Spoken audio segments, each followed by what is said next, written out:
Hey everyone, I'm in the middle of replacing my very broken blower motor. As you may be able to see, one side I'd completely disconnected from the shaft and I kind of ripped it out in pieces, and the other one is, well, getting there. And that explains why the AC and fan speed has always sucked in this car.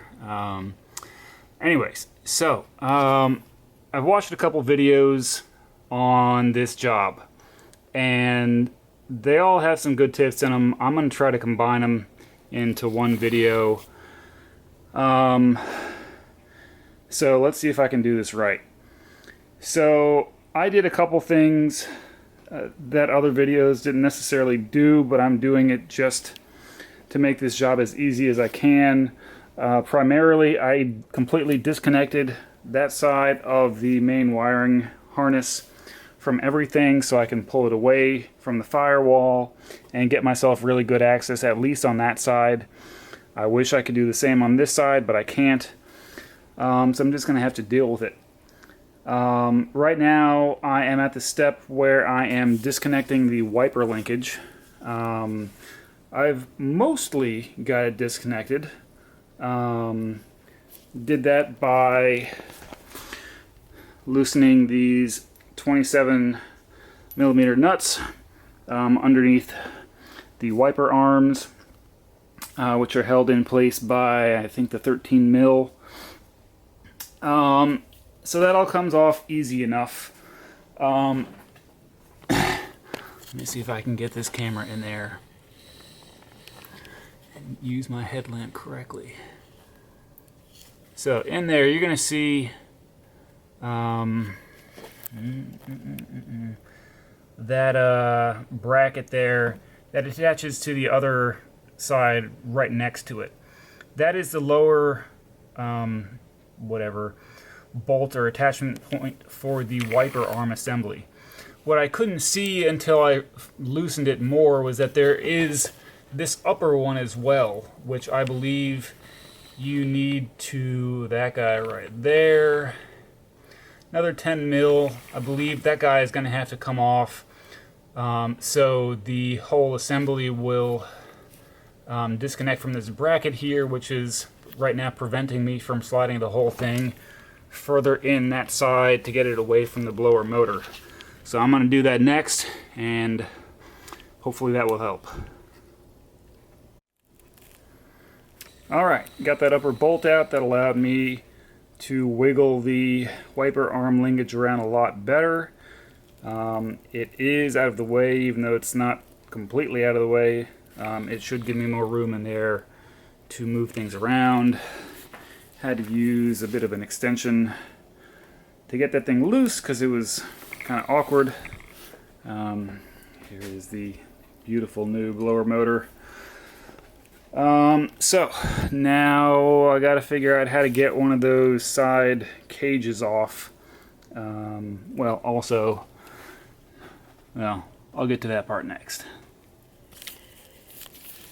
You'll also need to disconnect the two wires. One is a female and one is a male, so I don't think you can really mix them up. But the green wire is on top and the brown wire is towards the bottom. That was attached with a little zip tie that you'll probably want to reinstall when you put everything back together so the wires don't get chewed up in the fans. So I'm going to get those off and get back to you. None of the videos give a great shot of how you do it. They're just like, oh, there's some clips. And I'm like, well, I don't see any clips. Well, okay. And that's because my door flap guy in there that I'm pushing on was kind of covering it.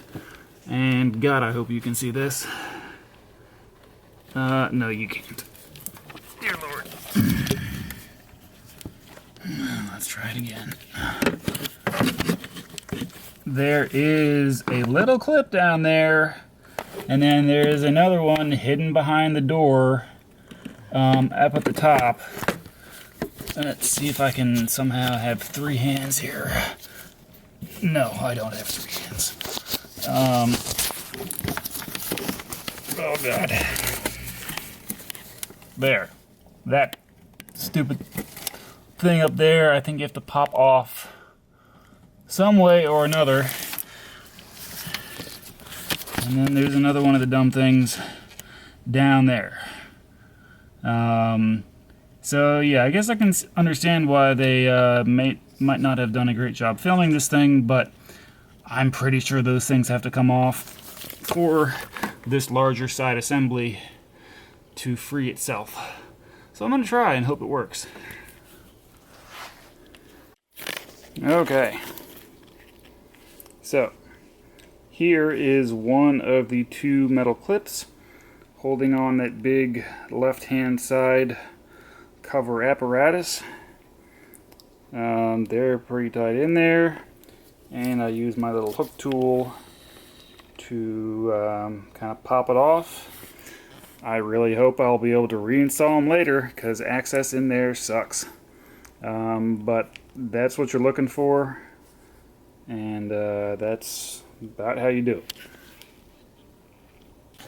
You should just be able to pop this kind of retaining clip up from the bottom, and let's see if this actually works. Of course not. Certainly not with one hand. I'll catch up with you later. Also, you probably need to remove the wiper arm linkage just to make things as easy as you can, because as I'm learning, I don't think BMW intended for people to replace the blower motor this way. I think they wanted you to remove the whole dashboard. So, you need to give yourself every millimeter you can get. At least on my car, the wiring harness for the wiper motor looks like that. And basically, to release it, I basically just slid this forward towards me, and that releases it. And because I wasn't sure if it slid out or what, but it slides kind of forwards. So I'm going to finish removing that and move on to the next step.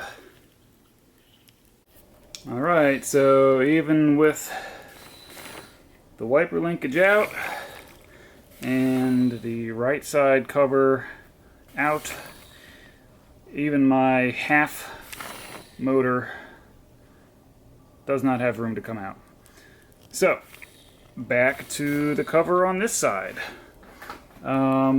Kind of hard to know what's going on and how it stayed in place. You can't really see what's going on. I don't know how well I can describe it. Aside from staying able to, I was able to get it to release by kind of sliding it. Well, you'll never see it in there.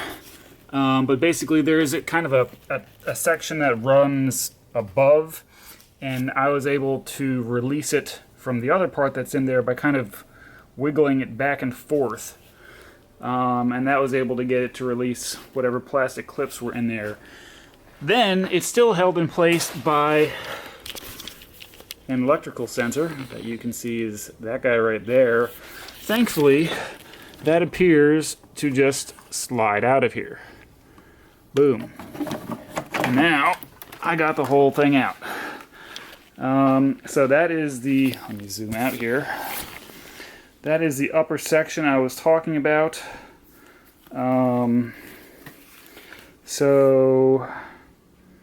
Yeah.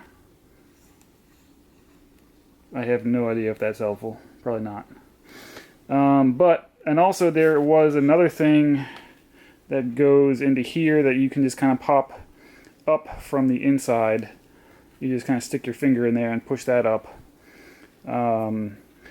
So now that I got this whole freaking thing out, let's see if I can get it out now, because there just isn't room on the driver's side of the car, but it looks like there may be enough there, so wish me luck. Alright, so that worked. The blow motor is out. Now I've got an extra credit assignment for you guys. Go in the car, remove your glove box, remove the 3 bolts hanging that mess of electrical boxes, let that hang down, pull out your cabin air filter, and then get your shop vac.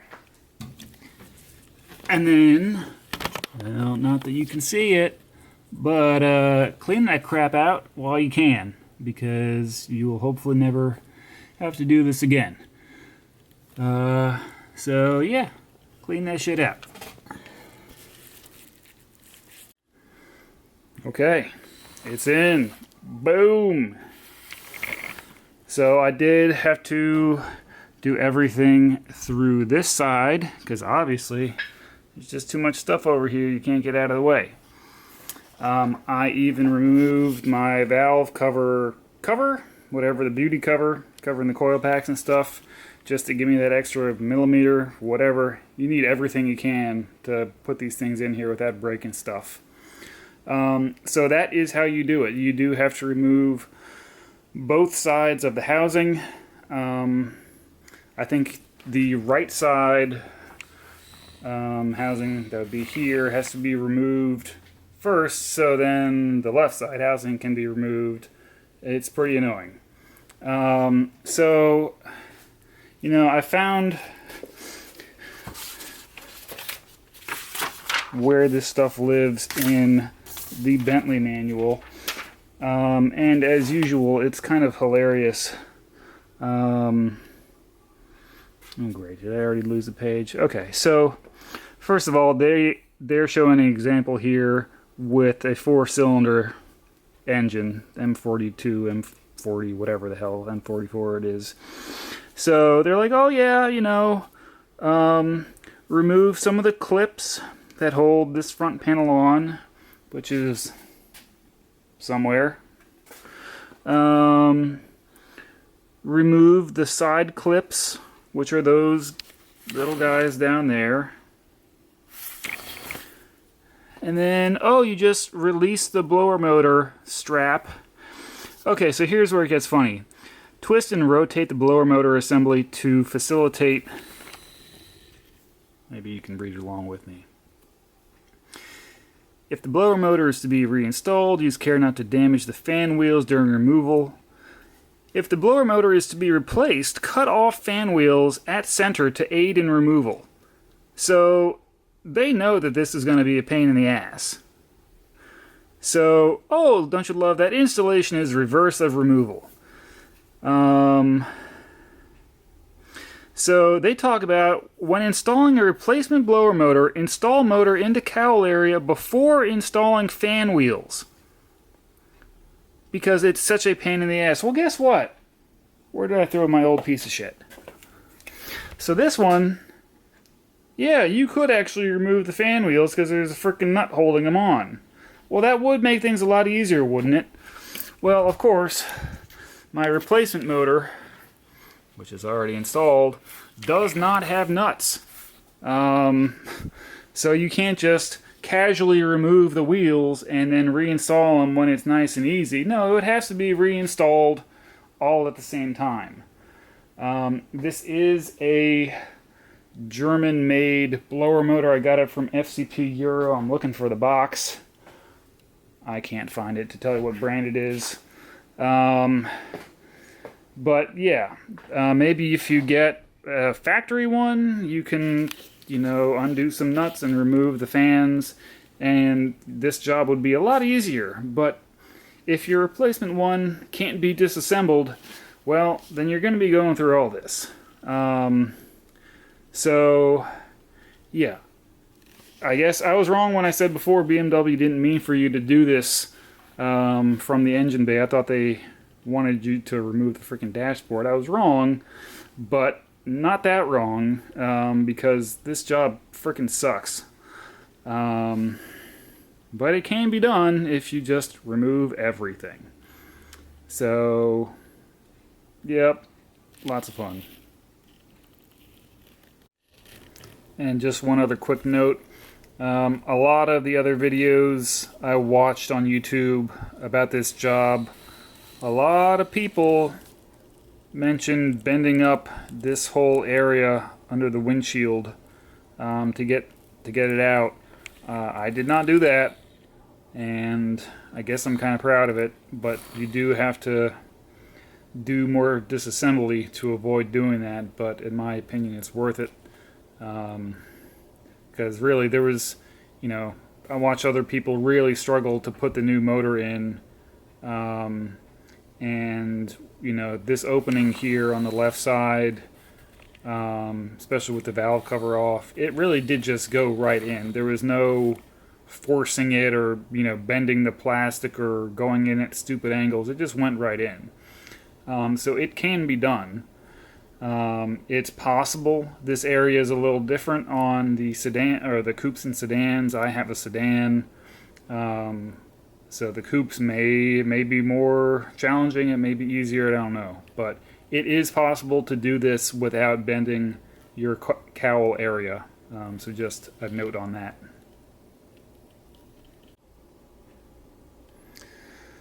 Alright, so I've gotten started with the reassembly. Just a couple notes. I had to reinstall the wiper linkage first. I'm not exactly sure how I got it out, but I had to basically, slide it all the way in from that side to get it across. So, wiper assembly first. Then the plastic cover shroud thing there on the right went in next, and then blower motor went in after that. So the next step is going to be the shroud there on the left side, but that's what I've learned so far. Well, I knew this was going to be a giant pain in the ass, and I was right. Trying to get this left shroud and its top portion on top of everything that's installed now is very challenging. Made more difficult by the fact that you need to somehow insert that sensor and this other black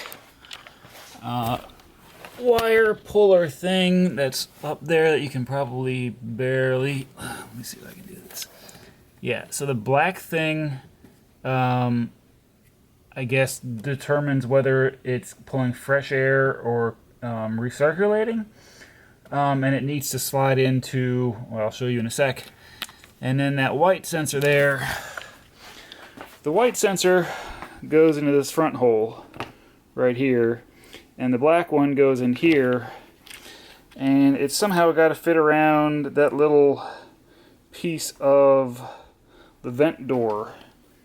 I really have no idea how I'm supposed to get these things in place while this is also in place, because there's just not a whole lot of play in either of those lines. So just heads up, this part really sucks.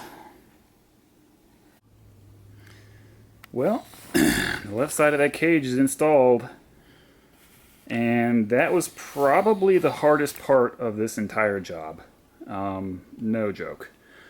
I tried 5 different ways to get that thing to just get in there in the right orientation, and they all failed.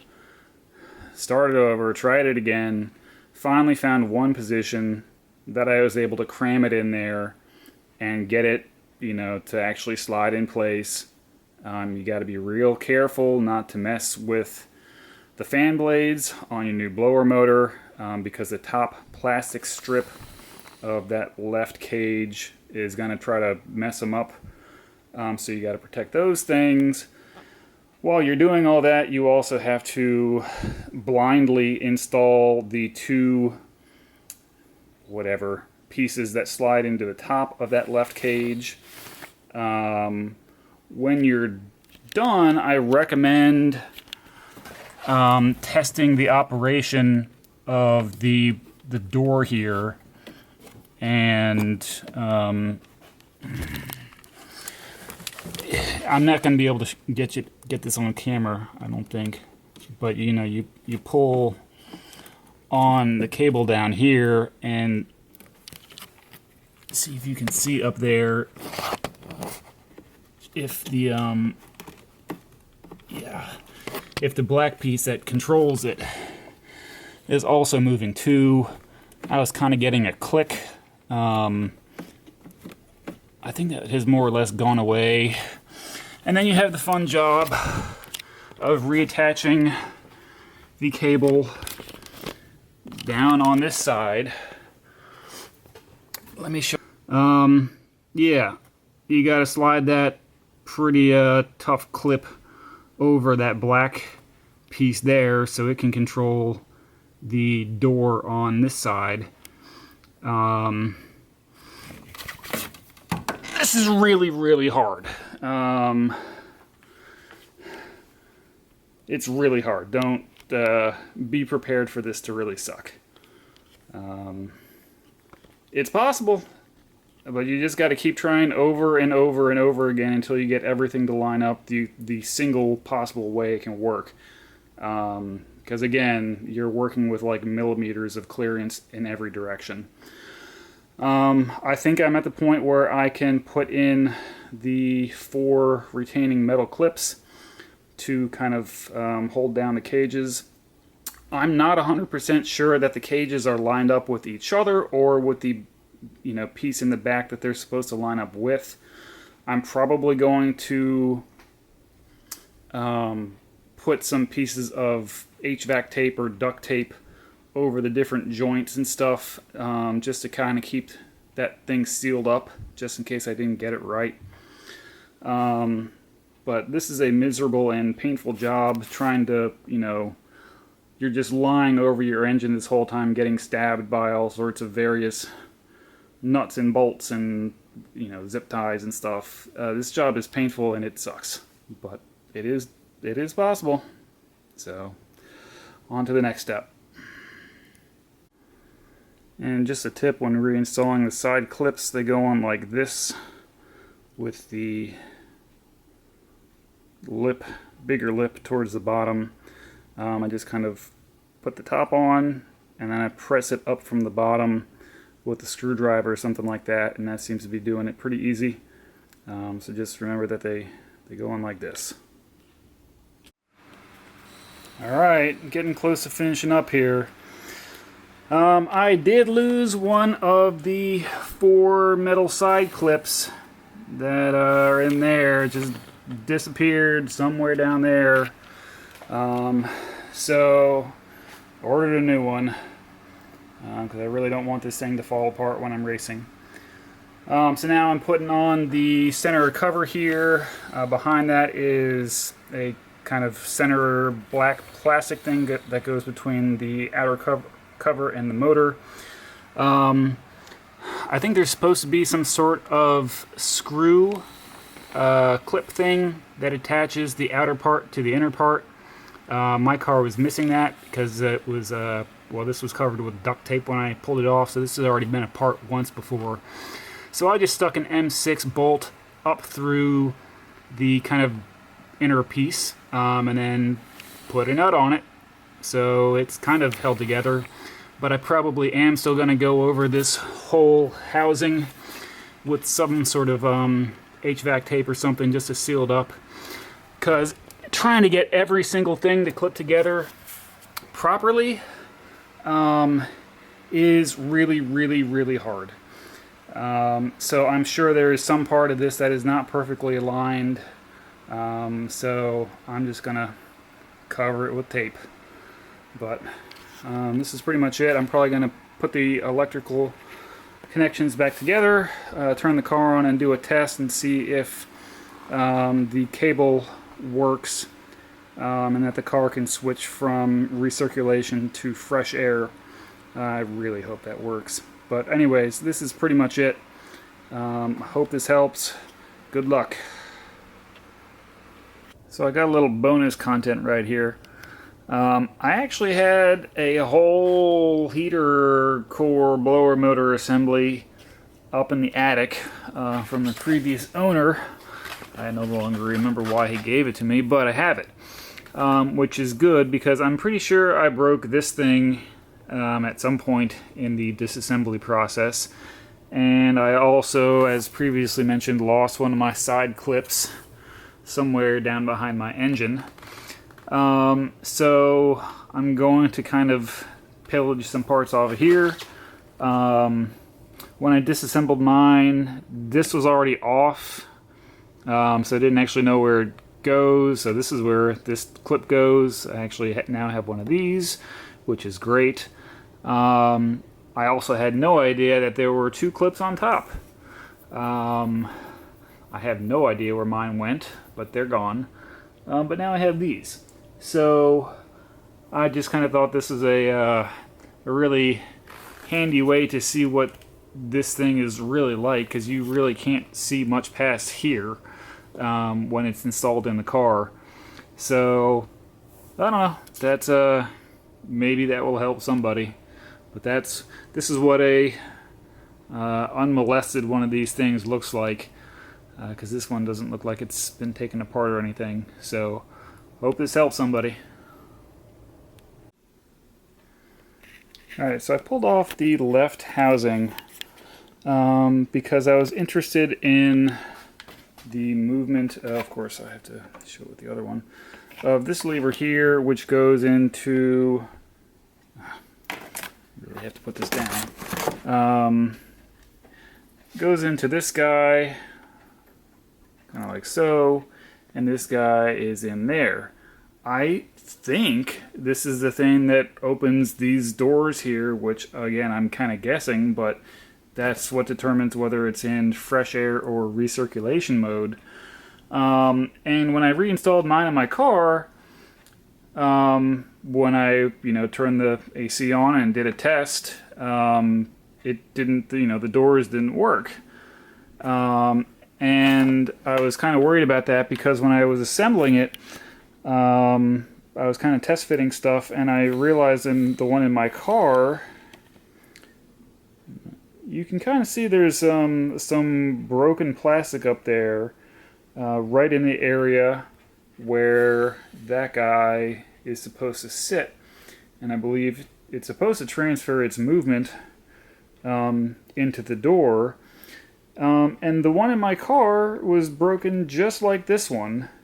I kind of figured I had broken it during the disassembly because I was just kind of angrily fumbling around in there. But this one I don't think has ever been taken apart before, and it too was broken. So that leads me to believe that these things just get brittle and break, which may be affecting the fresh air or recirculation of the whole unit. So if yours is broken in a similar manner to mine, you may want to replace this piece before you reinstall everything. So just another thing to be on the lookout for. Alright, so I got the new flap installed on the passenger side of the car. Let's see if it works. Oh my god, it actually works. Let's see it again. Oh, ho, ho. How about the other side? Oh, it all works. Good God, what a colossal pain in the ass. But I think I have a fully functioning AC and heat system in this car for the first time, and probably for the first time in a long time on this poor old thing. So I think that ends this project.